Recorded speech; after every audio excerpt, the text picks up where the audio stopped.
Chegamos na nosso 15º culto de oração e doutrina, no qual nós tratamos acerca da soteriologia, que é a doutrina da salvação.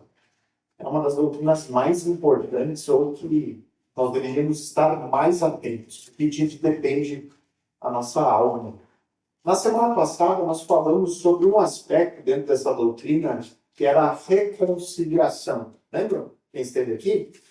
Nós vimos que o pecado, ele rompeu o nosso relacionamento com Deus. O pecado, ele trouxe um abismo de separação entre o homem, que foi criado pelo Senhor, e o próprio Deus.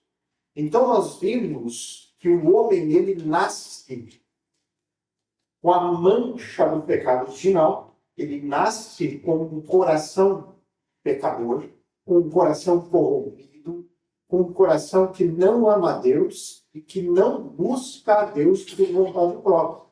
Ou seja, nós nascemos em um estado de inimizade com Deus. E aí, na obra redentora de Jesus, o Senhor, ele parte em busca de nós. E ele, então, nos reconcilia com ele mesmo. É uma obra de Deus.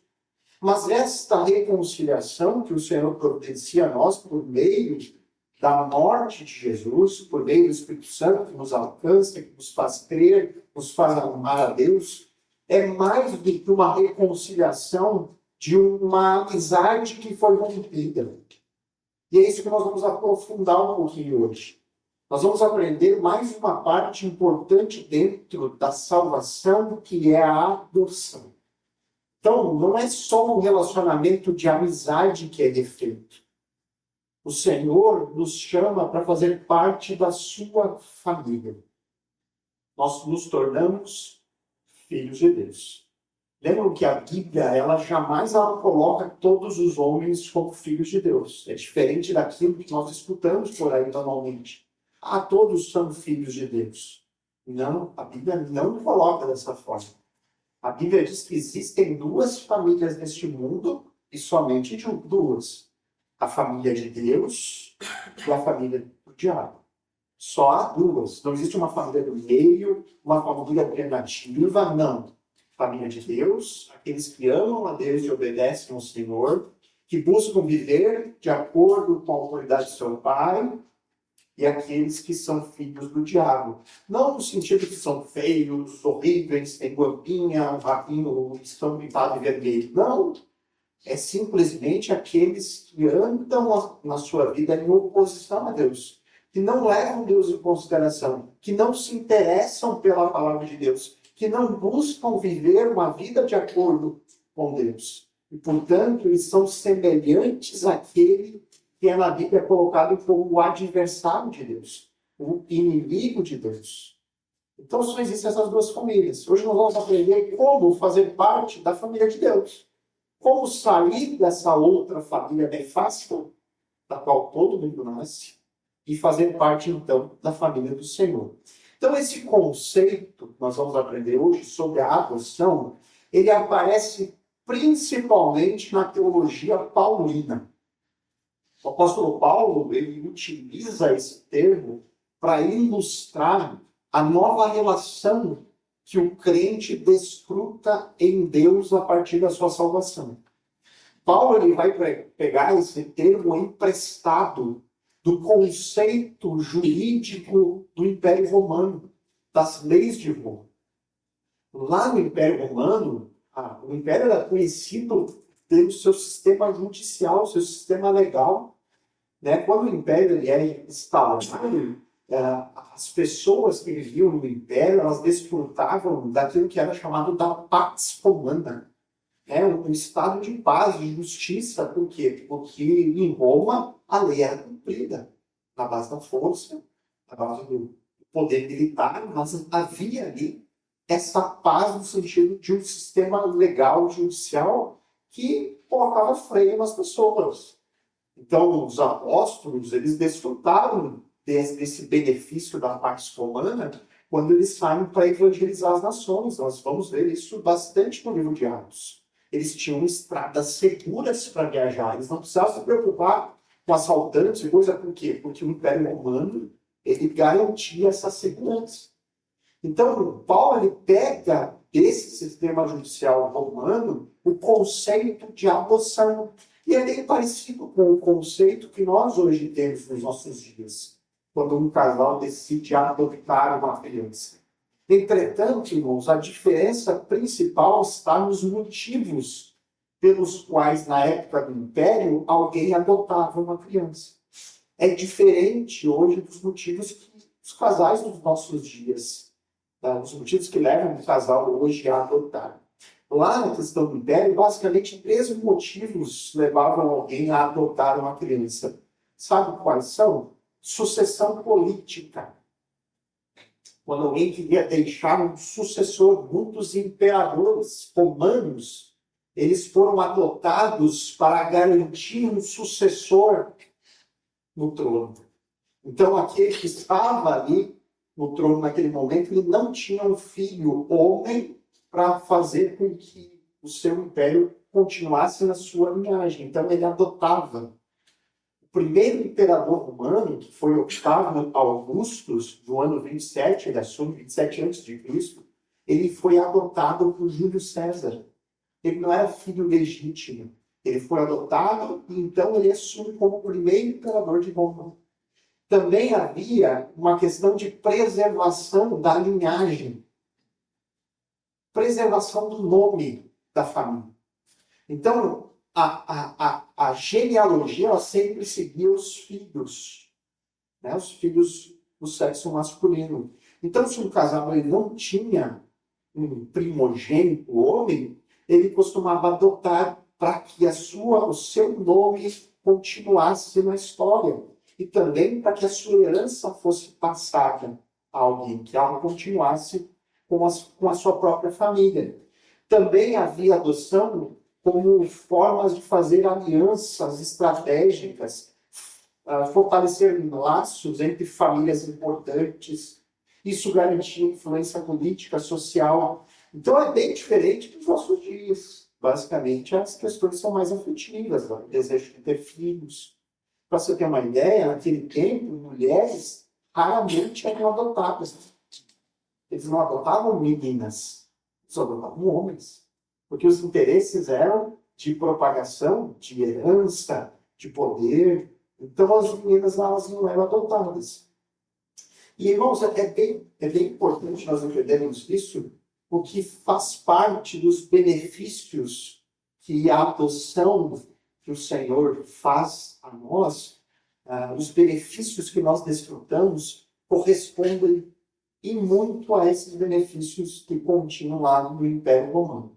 Eu sei que muitas vezes, irmãos, o Deus se apresentar como um pai, ele pode ser, às vezes, difícil de entender para muitas pessoas que não tiveram um bom relacionamento com os seus pais terrenos. Eu sei que, conversando com várias pessoas, irmãos, evangelizando, a gente vê que muitas vezes algumas pessoas rejeitam a ideia de Deus como pai. Por quê? Porque sofreram marcas profundas com os seus pais na infância.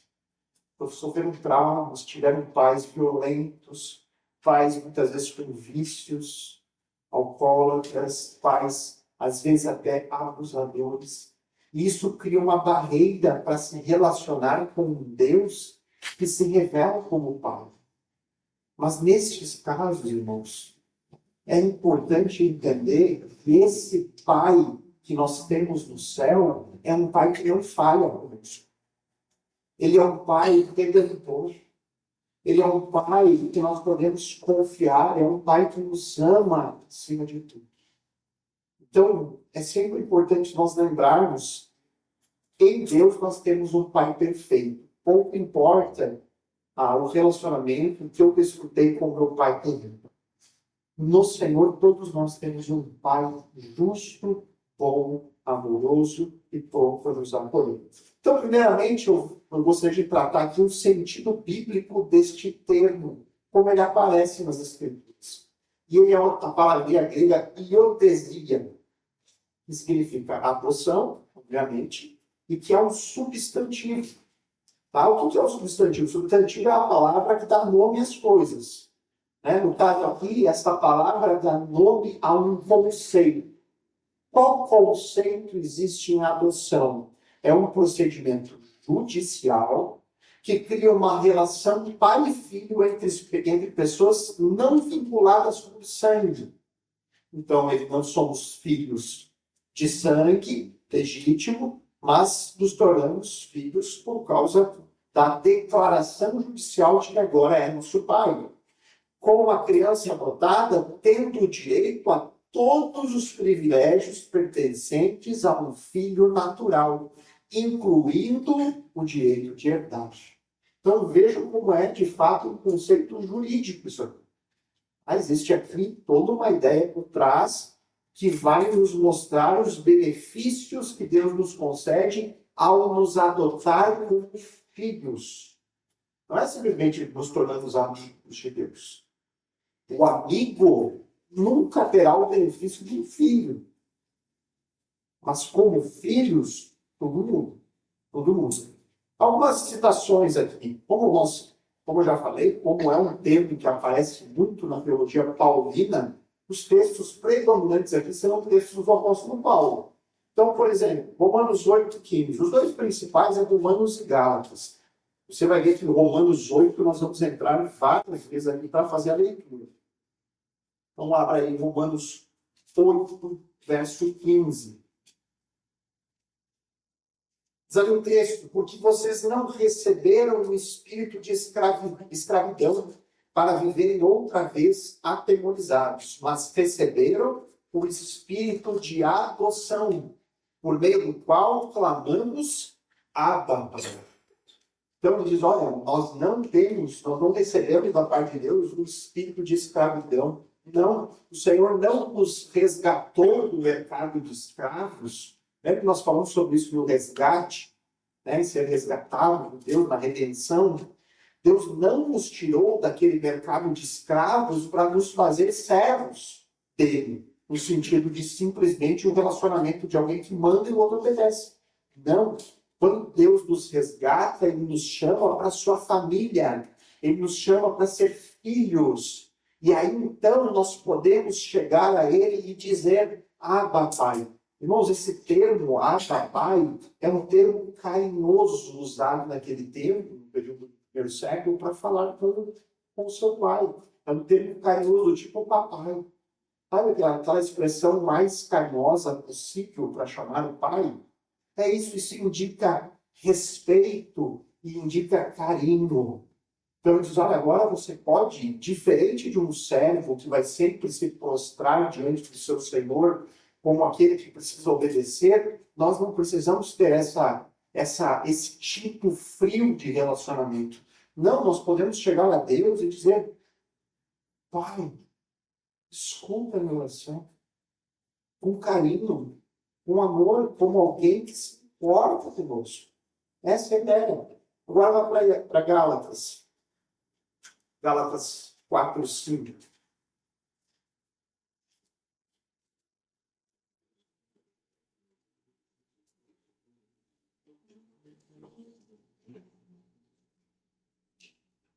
Gálatas 4:5 diz ali, para resgatar os que estavam sob a lei, a fim de que recebêssemos a adoção de filhos. E por fim, Efésios, logo na sequência ali, Efésios 1:5, duas páginas para frente, provavelmente. Efésios 1:5. Vamos ver o 4 também, para dar o contexto. Antes da fundação do mundo, Deus nos escolheu nele, para sermos santos e irrepreensíveis diante dele. Em amor, nos predestinou para ele, para sermos adotados como seus filhos, por meio de Jesus Cristo, segundo o propósito de sua vontade. Então, os três textos aqui falam sobre essa adoção. Deus partindo, Deus tomando essa ação de vir a nós e nos chamar para fazer parte da sua família. O texto de Efésios diz, antes da fundação do mundo, Deus já havia decidido isso. antes dele ter criado todas as coisas, se você hoje crê em Jesus e você foi adotado como filho de Deus, antes de fazer tudo, ele já havia te escolhido. Coisa profunda, maravilhosa. Imagina que Deus, antes de fazer tudo, ele já conhecia você e ele já havia te separado deles. E ele já havia intencionalmente planejado: eu vou adotar o pastor Fernando, eu vou adotar o irmão Alexandre, eu vou adotar o Henrique. Eles vão ser meus filhos. Irmão, isso é maravilhoso. Isso é maravilhoso. É coisa que se a gente parasse para pensar só nisso, nós poderíamos aqui, em vez de fazer 30 segundinhos de oração, passar a noite inteira orando sobre isso, louvando e agradecendo a Deus por isso. Então, qual é a definição bíblica de adoção? A adoção é a ação divina. É Deus quem faz essa ação. É Ele quem decide isso. É a ação de Deus pela qual Ele afirma que os crentes não são simplesmente seus amiguinhos. Eles não foram reconciliados em uma amizade. Não, são seus filhos amados, recebendo-os na sua própria família eterna e concedendo aos crentes os direitos e privilégios de um filho. Os mesmos direitos e privilégios do seu único filho. É assim que Deus nos dá. É assim. Filhos amados, herdeiros do reino, co-herdeiros com Cristo. Então, queridos, por que nós precisamos da adoção? Por que isso é importante? Ensina mais, né? É mais do que isso. Vamos entender o porquê que é importante. Por conta da nossa antiga família. Né? A nossa antiga família não é uma família boa de morar. Ninguém quer estar nessa família. Qual é a nossa família original? Você já está em Efésios? Efésios aí no capítulo 2, olha o que diz no verso de 1 a 3. Ele lhes deu vida. Quem? Jesus. Quando vocês estavam mortos em suas transgressões e pecados, dos quais vocês andaram no outro tempo, segundo o curso deste mundo, segundo o príncipe da potestade do ar, do espírito que agora atua nos filhos da desobediência. Entre eles também nós todos andamos no passado, segundo as inclinações da nossa carne, fazendo a vontade da carne e dos pensamentos, e éramos por natureza. Nós nascemos, faz parte da natureza humana caída, éramos por natureza filhos da ira, como também todos os demais. Ninguém escapa disso. Então, quem era a nossa família? Nós aqui diz o nome do nosso, o antigo nome dos nossos, o nome dos nossos antigos pais é a ira e a desobediência. Esses eram os nossos pais. A ira e a desobediência. Filhos da desobediência e filhos da ira. Nós nascemos assim. Todos nós andávamos rebeldes contra Deus, sem levar Deus em conta, não dando a mínima para aquilo que Deus diz na sua palavra, nem desejando conhecer, incapazes até mesmo de compreender. E aí, então, por isso, nós precisamos de uma nova família, porque essa família que nós nascemos, o fim dela não é nada bom. Então, nós precisamos de uma nova. E aí, então, que Deus, porque Ele nos ama, porque Ele é amor, Ele decide, então, nos resgatar dessa família. E trazer, então, nós para a família dele. Então, o que muda quando a adoção é realizada? O que será que muda a partir do momento que nós trocamos de família? Saímos dessa família da desobediência, né? O pai, a mãe, a ira, a desobediência, então nos tornamos filhos de Deus. O que muda? Muda que nós temos um novo status legal. Nós recebemos uma nova certidão de nascimento. Isso está em Romanos 8,17. Romanos 8, esse é um texto bem lido hoje. Romanos 8,17.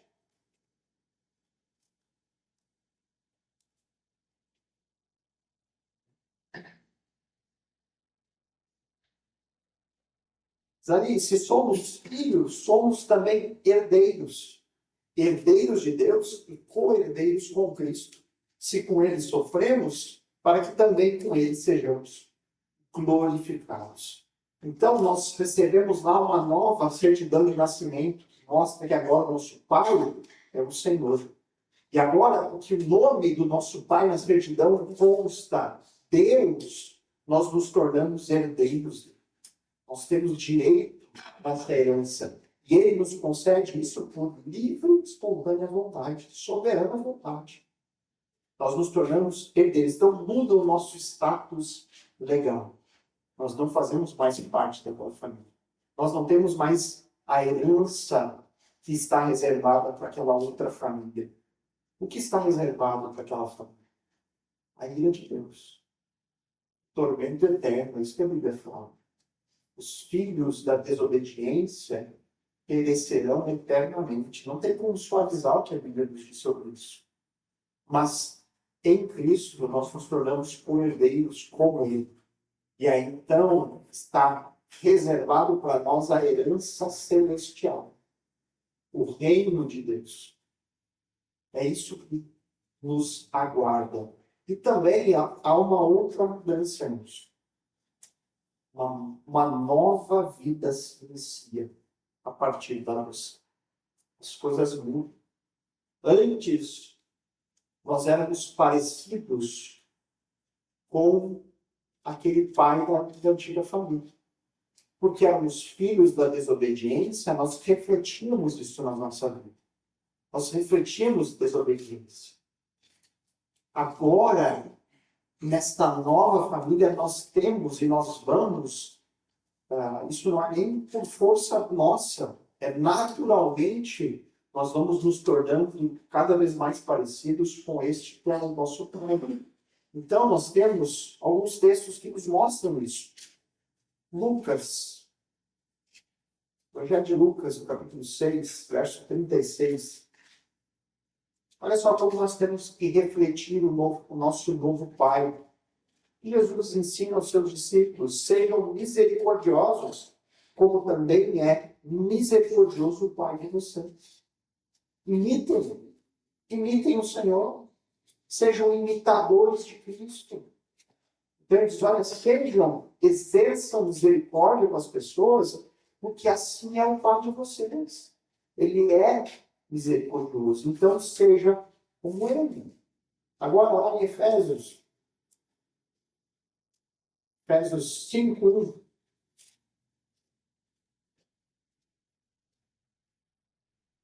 Mais uma vez. Portanto, sejam imitadores de Deus como filhos amados. Imitem a Deus. O que é imitar-nos? Seguir sua palavra. É seguir seus mandamentos. É viver de acordo com as ordens do nosso Pai. É agir como Ele age. É ser semelhante a Ele. É isso. E por fim, 1 João, lá no finalzinho da Bíblia, capítulo 3, verso 1.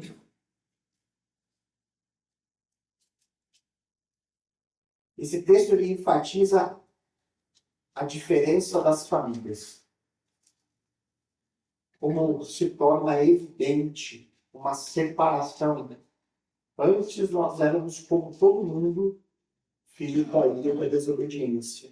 Agora, como filho de Deus, existe uma separação. E ela é visível.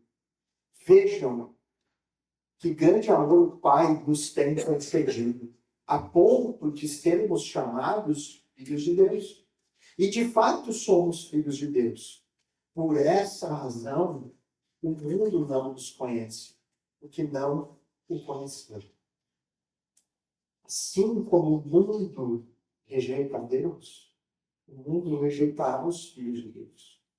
Porque o que são é algo que não tem como conciliar. O espírito que atua no mundo é o espírito do anticristo. É anticristão. Não valoriza o que Deus valoriza, não ama o que Deus ama, não busca as coisas de Deus. E por isso que o crente, cada vez mais, e quanto mais imitador ele for do seu Pai, mais distante ele vai parecendo deste mundo. O crente ele é como um peregrino, forasteiro, estrangeiro, quase uma alienígena. Assim deveria ser.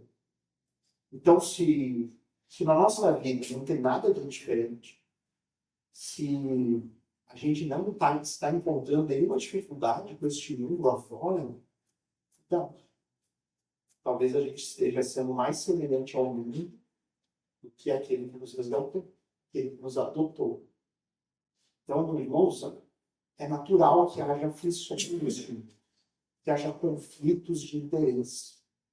Quando nós nos posicionarmos em favor do nosso Pai, haverá conflitos. Porque o mundo lá fora são filhos da desobediência. Eles não querem viver os corpos. Isso significa que nós vamos buscar essa separação? Não. Nós vamos buscar ser luz lá. Então é isso. O mundo jaz em trevas. O cristão, por refletir a Deus, precisa iluminar este mundo.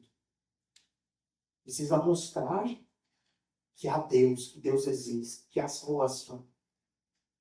É óbvio que em alguns momentos essa separação ela é inevitável, ela vai acontecer porque em algum momento o conflito é muito grande, mas enquanto pudermos ser influência, deveremos ser.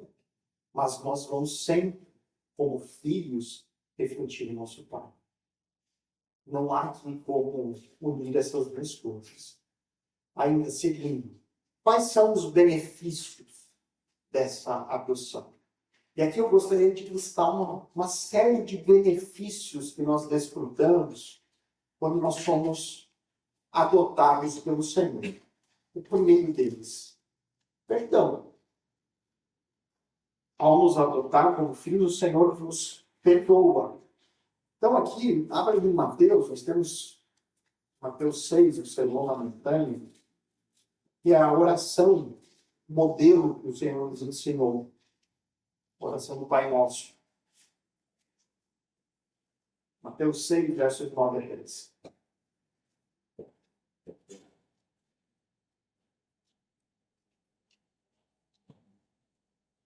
Irmãos, a oração do Pai Nosso, ela não foi feita para a gente simplesmente repetir. Não é comum no meio cristão, simplesmente fazer a repetição dessa oração. Possivelmente, a maioria de nós aqui sabe decora essa oração. Por quê? Porque aprendeu a fazer a repetição. Eu não diria que é completamente errado, você não deve repetir a oração. Mas se você for fazê-la, faça com a sua mente atenta ao que está sendo dito. Porque o risco da repetição é nós não prestarmos mais atenção no que estamos falando. A gente faz simplesmente automaticamente, mas a nossa mente divaga. A gente nem está prestando atenção. Né? Se nós formos fazer a repetição dessa oração, que a gente esteja atento a cada palavra, para que a gente possa raciocinar e entender o que nós estamos pedindo diante de Deus. O que Jesus quis aqui é nos dar um modelo. Olha, quando vocês forem orar, orem desta forma. Orem deste jeito.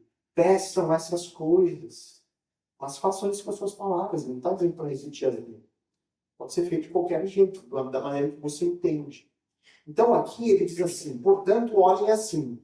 Pai nosso, que estás no céu, santificado seja teu nome. Venha o teu reino, seja feita a tua vontade, assim na terra como no céu. O pão nosso de cada dia nos dá hoje.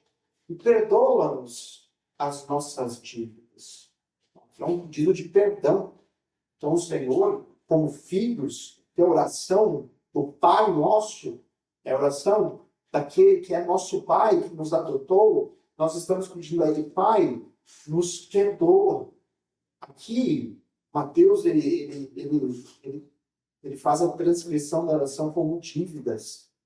Lucas, ele já vai fazer como pecados. Lucas, quando ele faz a mesma transcrição da oração, ele usa o termo pecado. Então, tanto faz, poderia ser pecado, perdoa-nos os nossos pecados. E aí vem uma condicional. Ele coloca, perdoa-nos as nossas dívidas, assim como nós também perdoamos os nossos devedores. Então, talvez a dúvida seja, nossa, mas então é condicional. Se eu não perdoar, Deus não vai me perdoar. Irmãos, isso aqui é basicamente nós fizemos assim para Deus. Por isso que a repetição ela é perigosa, porque ele não percebe o que está dizendo. E não para pensar. Mas essa oração aqui, se a gente repete ela, nós estamos dizendo para Deus, Deus, me trata como eu trato as outras pessoas. Será que a gente teria coragem de orar isso?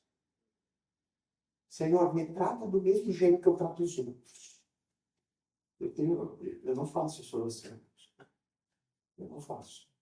Eu tenho medo de fazer isso. Mas é essa condicional que ele coloca.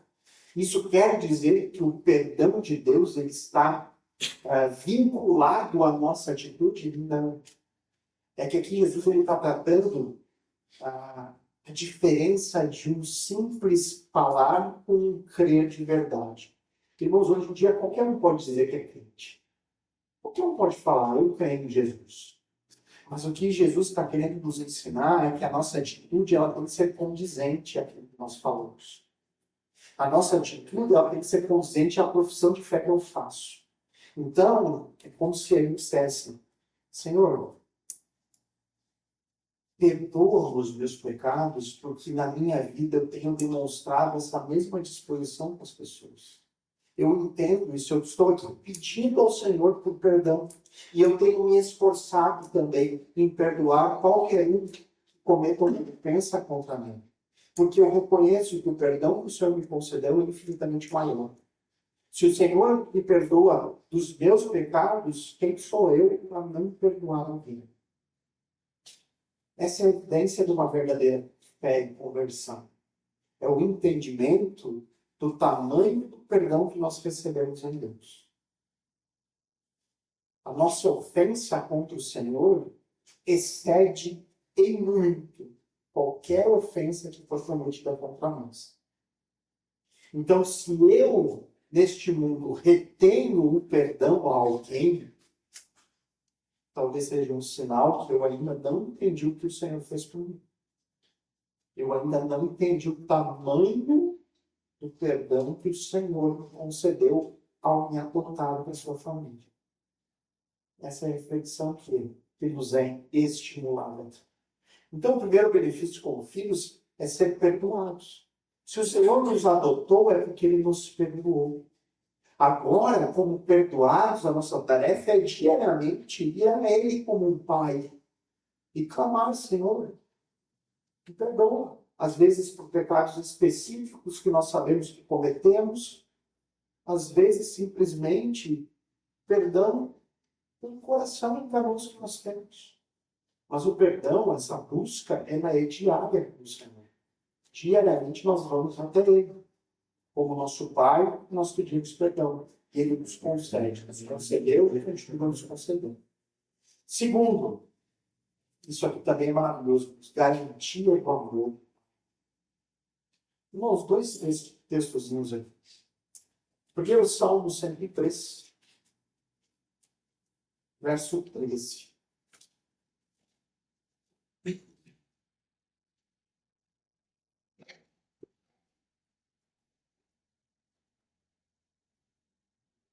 Poderia ter deixado o dedo lá no papel, eu sei, né? Para voltar ali, mas você pulou, depois não usamos.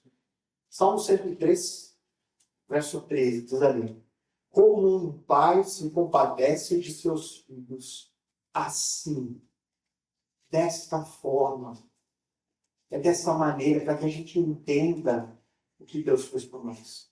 É como um pai que se compadece de seus filhos.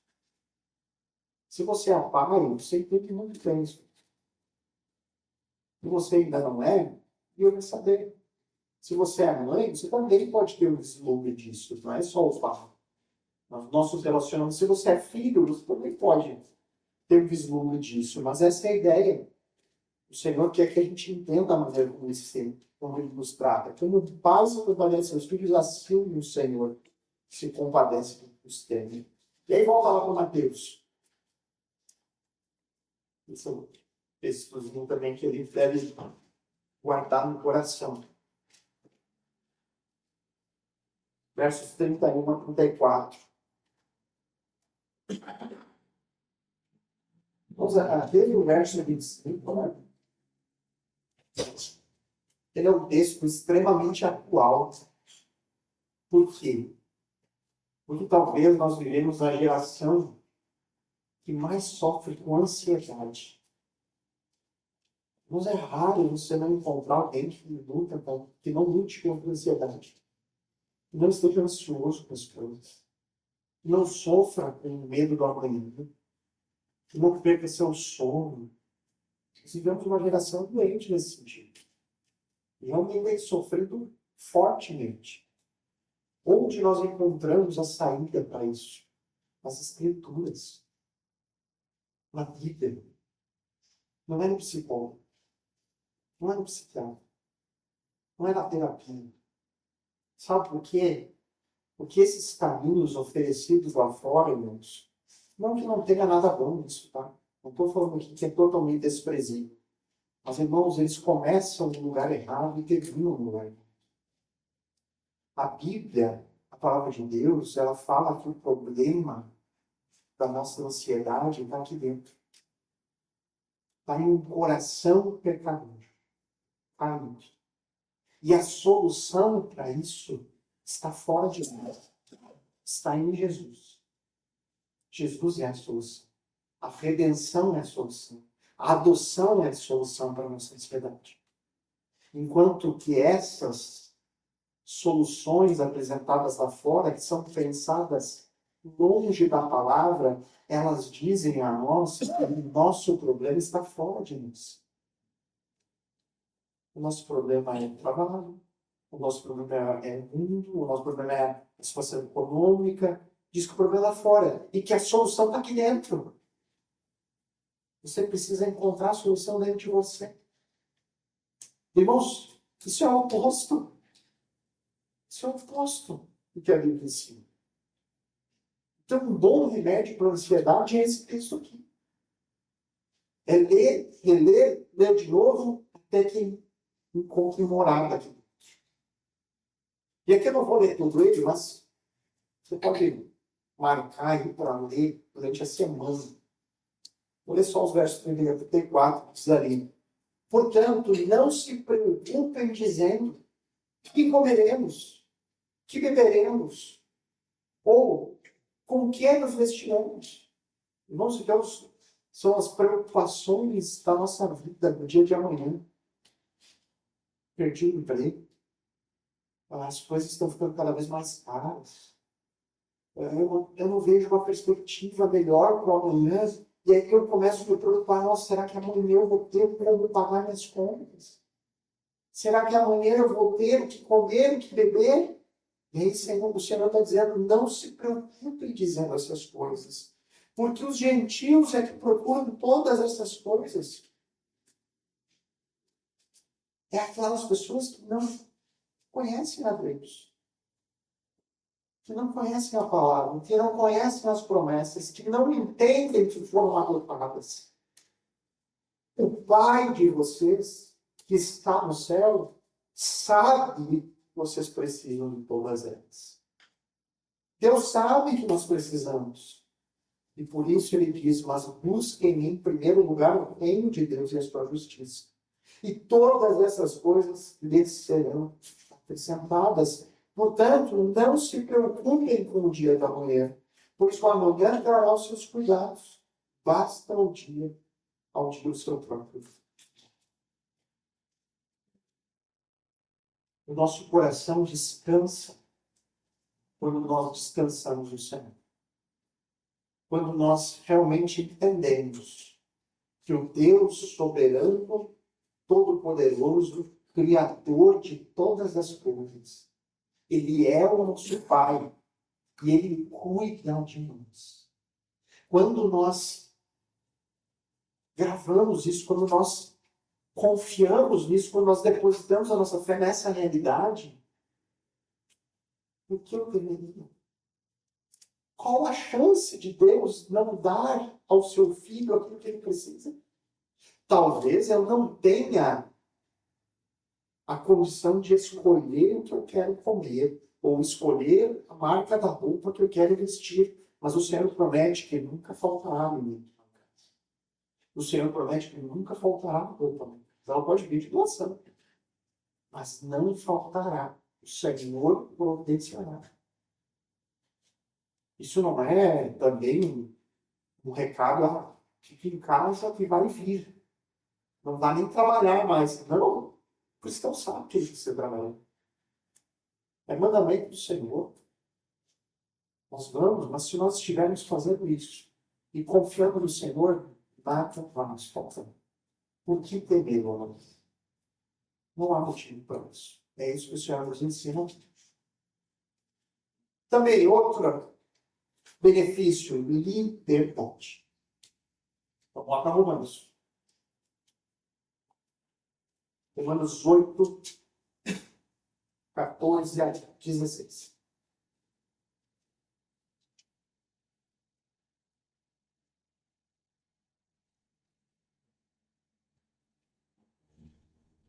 No texto, pois todos os que são guiados pelo Espírito de Deus são filhos de Deus. Porque vocês não receberam o espírito de escravidão para viverem outra vez atemorizados, mas receberam o espírito de adoção, por meio do qual clamamos, Abba, Pai. O próprio Espírito confirma ao nosso espírito que somos filhos de Deus. Então, queridos, a verdadeira libertação, ela vem da adoção. Semana nós estávamos conversando com alguns irmãos lá em casa, no discipulado, falando sobre esses cultos de libertação que tem na maioria das igrejas. Né? A maioria das igrejas tem um culto de libertação. E é só expulsão de demônio. Né? Não tem pregação do evangelho. A verdadeira libertação vem na adoção, na conversão das pessoas. A partir do momento que nós cremos, nós somos libertos. Libertos da condenação. Libertos de todo o mal. Nós nos tornamos filhos de Deus. Cuidados por Deus. Essa é a libertação que nós, de fato, precisamos. Nós não somos mais escravos de pecado. Nós somos libertos, nós podemos vencer o pecado, lutar contra o pecado. Tudo muda a partir da adoção, da nossa conversão. Gálatas 4. 4 a 7.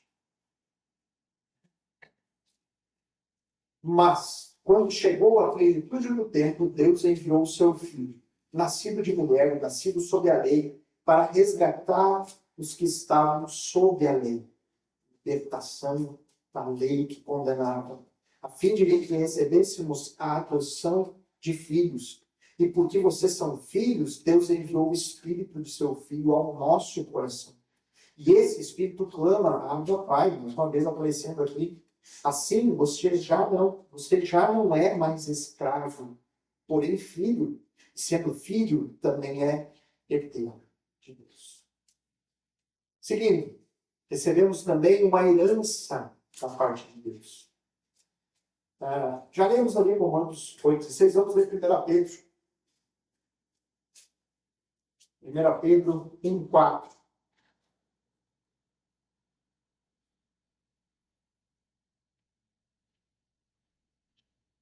13:4, não interessa também. Ele diz ali, bendito seja o Deus e Pai de nosso Senhor Jesus Cristo, que segundo a sua grande misericórdia nos regenerou para uma viva esperança. Lembra o pastor Adriano explicou o que é esperança na Bíblia? Esperança não é só confiar em algo que pode ou não pode. Né? Aquela ideia de, eu espero um dia melhor, eu espero que o ano que vem seja melhor que esse ano. A nossa esperança atual é uma esperança que a gente nunca tem certeza, né? É só uma expectativa boa. Mas a gente não sabe se vai melhorar. Na Bíblia, a esperança é uma certeza. A gente não sabe o dia, mas ela vai acontecer. Então é algo certo. Então aqui ele está falando da viva esperança mediante a ressurreição de Jesus Cristo morto, para uma herança que não pode ser destruída, que não fica manchada, que não murcha e que está reservada nos céus para vocês. Então, essa esperança celestial do reino, ela é uma esperança com uma certeza. Nós sabemos que um dia Deus vai nos dar essa herança. Isso é certo. A gente não sabe o dia. A gente aguarda ansiosamente pela consumação, pelo momento onde nós receberemos a esperança. A gente não sabe quando, mas ela é certa. Um dia isso ocorrerá. Também, inclusão em uma família. Somos incluídos na família de Deus. Efésios 2. Aqui é todo o texto de 11 a 22, eu já estou adiantado aqui o tempo. Mas é a ideia de fazer parte da comunidade da fé. Então, quando o Senhor nos resgata como filhos dele, nós fazemos parte da sua família. E essa família é composta de muitos irmãos. Então, todos nós nos tratamos, a igreja cristã, ela sempre se tratou os membros da igreja como irmãos. Por quê?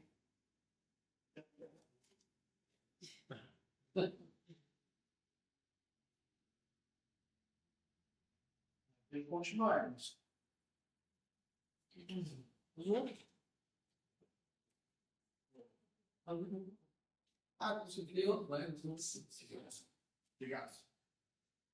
Então, queridos, como membros da mesma família, a gente sempre se trata como irmãos, né? Porque nós temos um pai em comum. Essa é a ideia aqui presente em Efésios. E, por fim, esperança futura. Muito semelhante à ideia da herança, né? Então, basicamente, é o mesmo conceito. Vamos fazer a leitura também de Romanos 8, que a gente já tem adiantado no tempo. Eu não terminei a inovação. Termino na semana que vem, para não ficar muito extenso. E aí, se der, eu já começo o próximo assunto. Alguma dúvida? Algum questionamento? Algo que queira comentar? Não? Fácil? Fácil, né? Ok, então, oremos para encerrar. Deus, amado Pai, nós queremos louvar o Senhor por tão grande bênção que nós vimos hoje aqui por meio do texto bíblico, por meio do que a palavra nos ensina, acerca dessa realidade da adoção. O privilégio, Senhor, fazermos parte da sua família. Nós sabemos que isso não ocorre pelos nossos méritos. O Senhor não nos faz filhos teus por causa de que nós, por acaso, somos melhores do que os outros, não. É apenas por meio da sua graça soberana que nos resgatou da nossa antiga família. Um dia todos nós éramos filhos da desobediência, filhos da ira, merecedores do castigo eterno. Mas o Senhor, em amor, nos resgatou. Em amor, nos salvou. Em amor, nos adotou como filhos. Então, Pai, nós só podemos agradecer. Agradecer por tão grande privilégio. Agradecer pelo teu cuidado diário conosco. Agradecer pela herança futura reservada a nós. Que o Senhor nos concede sempre perseverantes até o fim, para que essa adoção seja de fato confirmada a todos nós. Louvamos, agradecemos e oramos em nome de Cristo. Amém.